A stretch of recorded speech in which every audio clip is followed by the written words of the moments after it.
And we're live. Welcome to Virtually Connecting at OpenEd 17. I'm Joe Murphy, the director of the Center for Innovative Pedagogy at Kenyon College, and I'm happy to connect with our folks in Anaheim. Introduce yourselves to us, folks in Anaheim. Hi, I'm Bonnie Stahoviak, and I'm the host of the Teaching in Higher Ed podcast, and also the director of Teaching Excellence and Digital Pedagogy at a really small school out here in Orange County, California, called Vanguard University. My name's Ken Lane, and I'm the API evangelist. I'm Daniel Linz, and I'm an instructional technologist, or designer, rather, designer at Davidson College. I'm Mike Caulfield. I'm currently working in open pedagogy and digital misinformation. That's not really even my job. Great, thanks. Christina, say hi. Christina, you're still muted. Sorry, I was tweeting out the session. I'm Christina Hendricks. I teach philosophy at the University of British Columbia in Vancouver, BC, Canada. Great. And Maren? Hi there, I'm Maren Deepwell. I'm the Chief Executive of the Association for Learning Technology. We're a professional body in the UK. Terrific.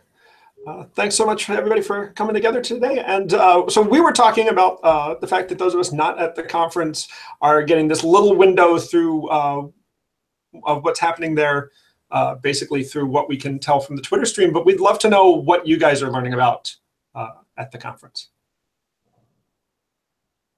Mike's session was first in this string of 3 sessions we were mostly in today. So maybe Mike could start. What were your thoughts today? Oh, I'd rather talk about other people's sessions, but we're watching Dan. Yeah. So I think the biggest thing at the conference for me has been we have this open pedagogy track, and we're actually finally, I think, talking about open pedagogy in a sort of preliminary way. And what's interesting is just seeing the variety of ways in which people are approaching this concept, and I think that's like long overdue for open education. The focus on the pedagogy piece of it, in particular, is always kind of come after some of the product and some of the material. And so, for me, that's been the exciting thing about the conference, is finally seeing some of that recognized, and I hope it continues to grow as a focus. I am a relative newcomer. This is my first year at the conference and have had a couple of guests on the podcast before talk about open education, but it's been, in a good way, completely overwhelming. I mean, I love being overwhelmed because it just means I'm learning a lot, but a lot of definitions. When you just know a little bit about something, you don't know how much you don't know. Mm-hmm. And so now I'm starting to have a sense of how much I don't know. And not surprisingly, the conference lives up to its name in terms of openness. I have felt very much like every session, even at the small tables or the big ones, I'm just going to be very, very quiet and furiously take notes and learn as much as I can. But people have been so graciously open. And what challenges are you having? Where are you stuck? And I'm so thrilled to be here, and I've learned a bunch since I got here. What you said. No, I mean, this is my second year, and I think the focus this year is more on pedagogy and stuff. Last year, there was a lot more textbook kind of stuff or resources, and that's my interest, is more in the pedagogy piece. And in my work, I try to get different profs and students and everybody to be as open as they can with their process and all that kind of stuff. And I think this year's I've actually been really into pretty much every session I've been in. Last year, there were a few where I kind of wavered and I kind of took a break and whatever else. But this year, pretty much everything I've been in, I found very, very awesome, especially this guy's. He maybe doesn't want to talk about it, but this guy's stuff it's lit. I've got notes. Yeah, Bonnie was there. It was great to see Mike. I'm behind the curtain over here, but it was great to see Mike start off with showing what his students were exploring to share, and creating such that when we go and search on Google, we can possibly find their work, right? I'm thinking of back to work with Brian Lamb, where he worked with students and had them update Wikipedia articles, especially in Spanish or in different languages where there's not that much out there. And then the students getting really excited that, hey, people are finding my stuff. Yeah. Well, and that's the thing too, is like you can actually go back to the 2006 Madness, Murder, Mayhem stuff at UBC. You can go back even further for the open pedagogy stuff. And it's always been out there. But again, I feel like it hasn't really been seeded, at the center of the discussion of the open education community. And so people need to get together and see examples of stuff people are doing so they can get excited about those examples and dream up their own thing. So like the stuff that you guys are doing with the GitHub-backed comics is something where someone can look at that and they can immediately see, oh, I actually can think of a way this applies to my philosophy class. Someone looking at. I tend to make things that are too complicated, but I've tried to get things simple enough where people can do things now. I mean, that's always a challenge. But that's what I think a conference is supposed to be, for me at least, as a practitioner, is I want to get excited about things other people are doing and then have that inspire me to do more. And we haven't had that on, I don't feel we've had that at this conference on open pedagogy as much. People have been, I don't know. I'm gonna stop. Kin. From my vantage point, I mean, I have to admit, this is the only day I've been here because I'm in the middle of a move from LA to New York. But the conversations I've been involved are about the event itself, as far as it growing, it being in Anaheim. These are all conversations very important to me. I have my own conference that I'm producing, and it's in its 8th season right now. And how do you put on conferences that need to evolve and move forward and push forward the conversation in the industry, but then still also have some of the same conversations over and over and over because there's new people onboarding. Hopefully there's new people coming in. It's not just the same people talking about the same things year after year. How do you deal with it as it expands and grows? How do you ensure there's more students having a voice at it? How do you make sure there's a more diverse range of people presenting, keynoting, participating? And so all of these kind of conference growing pains that you have, but you want to stimulate all these things happening, but you want to make sure that the conference is a inclusive, healthy, safe place that and whether, Anaheim, whether you do it in Anaheim or in Park City, or you do it in British Columbia, or where you have these conversations, I think those are important ones to be having. So. I think that, the second keynote this morning, that's what a lot of that conversation was, where it's Catherine, right? Catherine Casserly? Kathy usually. Kathy, okay, yeah. I haven't met her actually in person, so I don't know. But she's been around since like the early days when there were like only 30 people at the conference. And she, I think her keynote was pretty cool, where she talked about how we need to be more inclusive and how do we get that? How do you really foster that? You can say the things, but how does it actually end up panning out? And for me, the framework is I've only been to 2.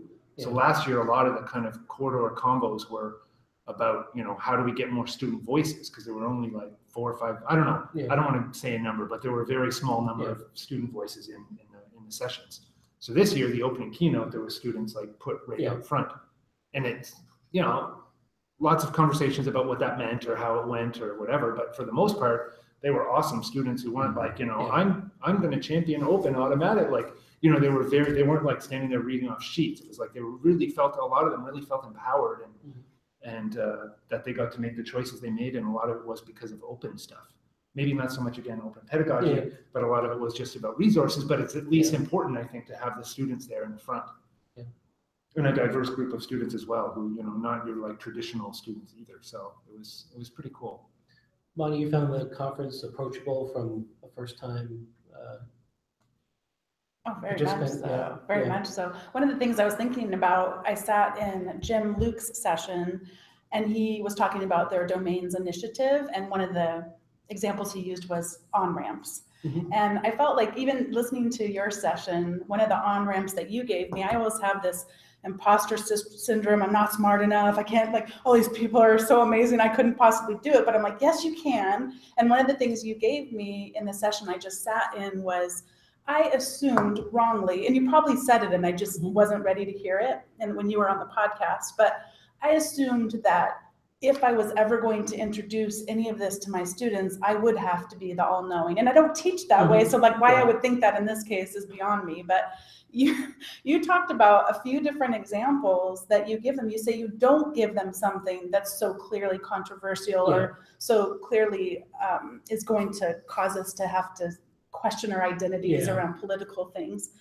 And one of the examples you give for people listening are bald men sexier. Yeah. And I thought, I could have a conversation with my students about that. And I could have them go, I don't know anything about that, but I mean, like just intuitively speaking, we recognize that we have differences and attraction, things like that. So I thought like, why is this so scary to you? And then the other one that was really intriguing to me was, can music increase IQ? And I thought, it reminded me of what, having kids. Then they were talking about the baby Einstein and all that. And I didn't ever become really well read, but it's not like you have to know everything, although you do place an emphasis, I know, on expanding our domain knowledge. But to me, it always just felt like, with stuff like, I listened to a podcast on the way here, gun control.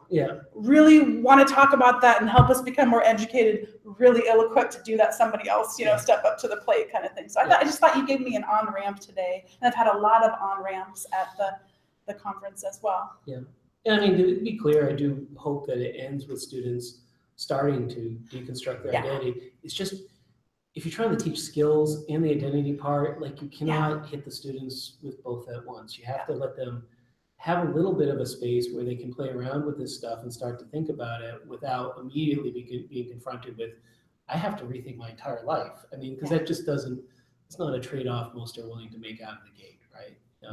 But eventually, hopefully you get there, right? I don't know. It seems like some of this, when you start talking about my identity, you activate my amygdala, and that's a very unsophisticated part of my brain versus are bald men sexy? That doesn't, trigger anything in me. No, that's true. but yes, of course, there's a lot of, it's sort of like the year of amygdala triggering. So, I think finding another route around that, to get at it from a different direction. And eventually, let's get to the gun control. Let's get to or gun rights. Let's get to those conversations that are more controversial and have a vocabulary and less emotional. That's exactly right. Conversation. That's exactly right. Develop the vocabulary and then make it go. And the law, and that's So I have a question. So this is the first year in like 4 years I haven't been able to go to the conference, and it's a affordability issue. And what people have been talking, I talked to some people yesterday through virtually connecting about inclusivity and trying to, make sure there are more diverse voices. And I'm so glad that's a theme.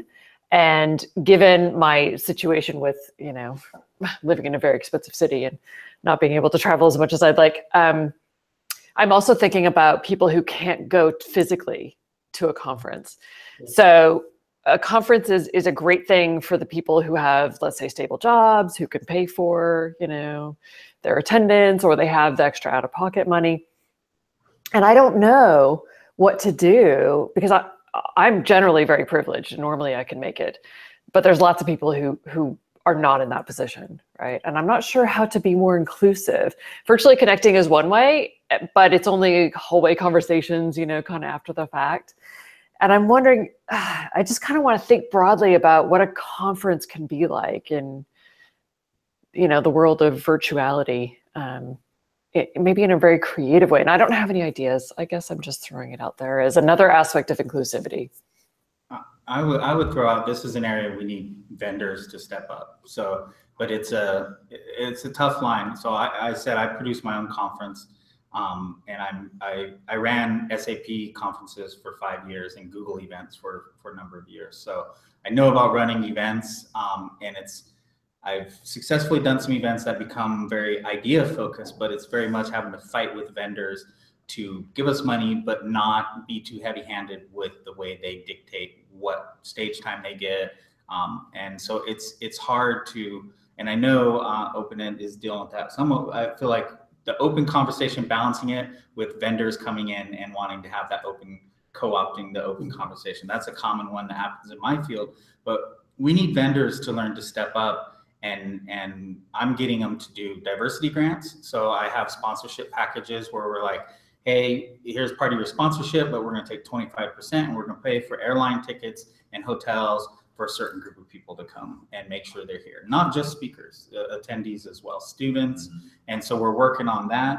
And one thing we're doing is with all the vendors, no more swag, no more just bags full of crap given to people. That money should be given to some sort of local program that can come on site and do a learn to code session. Again, I'm doing very technical conferences. So, but how do we take those marketing dollars that they're spending and in my opinion, often wasting, and put it to better use to make it more inclusive? And I've had these arguments with, I won't call out enterprise groups, but certain groups, they're like, well, you know, I'm like, hey, us people don't have jobs, need help getting, and I'm a speaker. I don't necessarily need to be paid, but I need something. I need a gram thrown to me, pay for my flight, my hotel, something, you know, some food. And they're like, well, it's really hard to haggle for our budgets within our institutions. It's really tough. We have to really fight. And I'm like, yes, but you have a job. It's like, I'm sleeping in the airport to get to these conferences, you know? So let's have an open conversation about, you know, who needs help, who we want there, and make sure the money's there. And it's the vendor's responsibility to step up with the money. So. We also, I think, have to educate the conference going community a little more and be, I think, a little more, you know, kind of express the things you're expressing, like where does this money go and so forth. You know, I actually thought there was a reception, and the reception was sponsored by Follett, and the person at the reception from Follett said like 3 sentences, right? And you know what's interesting about the open ed community is you know 3 sentences was like, you know, that was like 3 sentences too much, right? You know, very reactive against that, but at the same time, having put together conferences of my own, like without some vendors, I mean, the level of the conference, the cost of the conference actually prices out people. It has diversity impact, right? It has impact on who can attend. And so people don't often understand these trade-offs, and they don't understand that, you know, the way that the cost of the overall cost of the conference is kept down or something like that is you know, are these relationships. And so I don't know. I think well, the stuff you're saying, I think, is interesting in that, you know, if you could show, look, this is what that money is going to, and maybe sponsoring the reception, you know, gives the wrong message too, right? That these vendors do more than sponsor receptions, but that's where we hear about it, right? And I don't know. I think both sides kind of have to understand that there are trade-offs to be made here, and that it's easy for someone already at the conference to say, well, you don't really need vendors to bring this down because you're at the conference. I mean, you made it, right? You know, you're anyway. That's my thing. I think we need to. I'm curious if I can jump in, because I'm interested in the politics of it. And last week, I think I was virtually connecting with a conference in Barcelona, the Pushing AG conference with Brian Lamb, who was one of the speakers. And that was just the day after the Catalan independence referendum. And that conference turned out to be very political, just by virtue of being where it was in the point in time. But open ed conferences seem to always go, you know, quite political because it is a political topic. And I'm curious what your thoughts are on that. I've been following a little bit on Twitter, but the voice that's coming through participating remotely isn't as political as maybe I'd thought it might be. So I'm curious to see what your impressions are of that. I just want to say hi, Mary. Well, I was cracking up because last week there was the Digital Media Learning Conference was also here in Orange County. And so I feel like I've just been in this weird dream world of conferences. And I work at a very conservative institution that, yes, there are people more progressive in their politics like myself there, but we are definitely in the minority. So I have been just, wow, I don't have to be very careful and diplomatic. These are my people. So, I'm probably not the best person to ask in terms of I just love that. I love that. I love the conversations I can have without having to just be so cautious and careful. But outside of my institution, I have a lot of friends and people in the faith community and just people I interact with that I also don't have to censor myself. But I have found it to be a very welcoming place. But I'm sure it's because I'm like just right in line with what's been said. I have not, I don't know.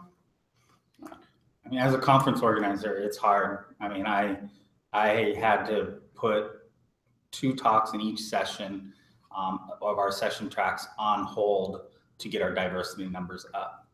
And in that process, a couple sponsor speakers were in those hold, and I got some pretty nasty emails. And having to haggle with sponsors about political topics, just diversity, is a tough one. If they don't, you know, and I'm diplomatic, I guess, to a certain degree with them. I'm like, look, if you have a diversity play, you know, someone come speak, you know, you're going to grease the wheels.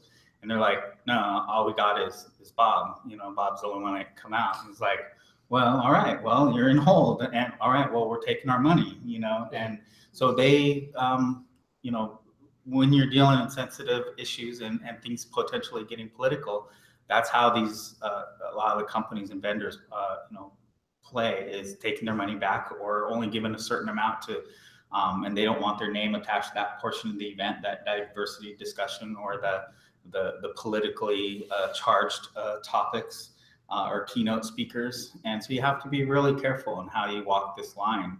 And some people are hesitant to give me their money because they know what my brand stands for and that I'm going to be pretty open about this. And as Mike said, without money, I mean, events don't happen, and then events are much smaller. And without money, it's like food camp. It's like 40 rich people sitting in a room that could, you know, exactly. It's not what you want. I'll say another thing just about events, and one way to make events better if you're not organizing the event is if you are an invited speaker or if you are a sponsor or however you interact.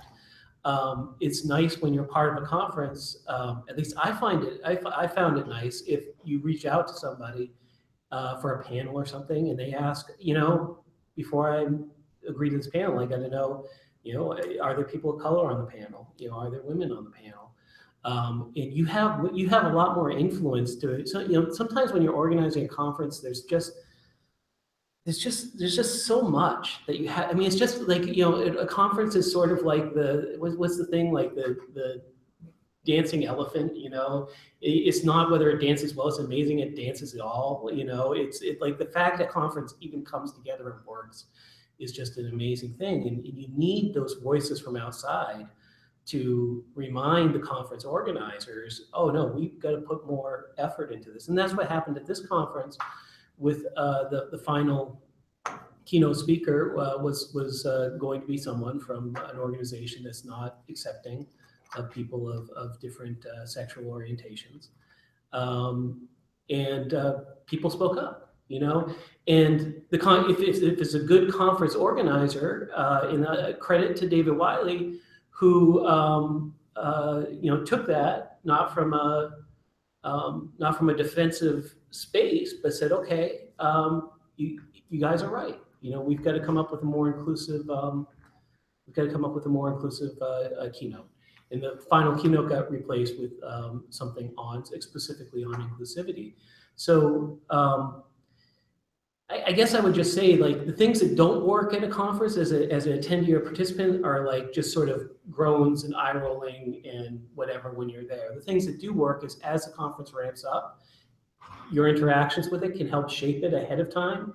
Once the conference is going, I mean, it's going. There's not much course correction available. So I do hope people continue to speak up about the next conference as it's put together and shape it, both in terms of their influence as a sponsor or an invited speaker or a panelist or as a potential attendee. I think we ended up with a better conference because a lot of people spoke up before the conference about things that weren't quite right. That sounds really interesting. Thanks for sharing, and hi, Ken. Also, I think you're nearly done talking to us because there's lunch. So we thought we were chatting in the chat, and we thought, is there any one thing that you are taking away from the conference that we might be able to take away as well? What's your takeaway from the conference? Fine. Oh, don't start with me. My head is going to explode. I'm wondering whether the answer to that is sandwiches. I mean, it's always, I mean, especially with our talk and what we want to figure out how to keep it going on beyond the conference, all the conversations. So how do you do that, you know, in presentations as well as the conversations you're having with people, because these engagements really reinforce the relationships we're building, but how do we keep evolving beyond, you know, just being here and keep it going virtually? Yeah, so like for me, it's because I presented on the same kind of thing last month, and there was a bunch of interest in that in the participants, but not much has happened in that last month. So I think one of those things is like pinging people, like, hey, you said you were interested in this thing, so do the thing, you know, and that's one of the things that I always see at conferences too, is like, do the thing. Like, you have to keep publishing and engaging the community, something you guys are like really great at. So I think that's something, my takeaway is like, I need to do more of that too. So I love that, Dan, because Billy Meinke, I think I'm pronouncing it right, from Hawaii, was talking about it. Everyone wanted to use his stuff, but he's like, but share your stuff back. Come on, let's keep the cycle going. And so similar, you were there as well, Bonnie. Yeah. My big takeaway is probably from the student panel, and I think this individual might have gotten this tagline from another well-known company, and she was lamenting a little bit about faculty that hold back from implementing more open educational pedagogy, and she's like, just do it. Just do it. And I thought that has been really my mantra. I mean, I'm a person that experiments a lot anyway, but there have been some things I've held back from open textbooks. But tomorrow I'm starting a doctoral class, and we're writing an open textbook this term. So it just, there's the on-ramp idea, and we all can do this stuff. We can't do all of it, but don't let the intimidation factor hold you back. Find some little foothold, find the on-ramp to get started with it if it's important to you. And for me, it's open pedagogy stuff. I do believe that there's sort of a lot of, you know, green shoots here, and you know, the question is how we water these. I mean, there's already a sort of a foundation and grant infrastructure that provides some support for the basics of open content. And there's nothing like that provides really support for open pedagogy. And so people are scraping this together. People are DIYing it, and that's great. But, you know, again, let's come back to this fact that DIY is a privilege, right? DIY is something that you can do if you get the money, if you get the time, if you get the social support system, if you're not dealing with other issues. And it's a great start to a movement, but movements have to mature. And movements have to start to support the people that are doing the work. And this isn't about me. This is about all the people that I've seen that have just given their nights and weekends and times with their family to do these things with no financial support. We've got to pay attention to that side of the house and get those people some stuff. Excellent point. Well, thanks everybody. So I really appreciate everyone's time today, off-site as well as on-site. Thanks a lot, Joe. Thanks very much. Thanks, Ken. Thanks to everybody on-site and off-site. Yeah, I know we got multiple people who need to get to lunch or to other commitments. So I wish we had another hour, but we don't have a time machine, so I guess we don't. Cheers. Thanks a So lot. thanks. Yeah. Signing off. Thanks, Ken.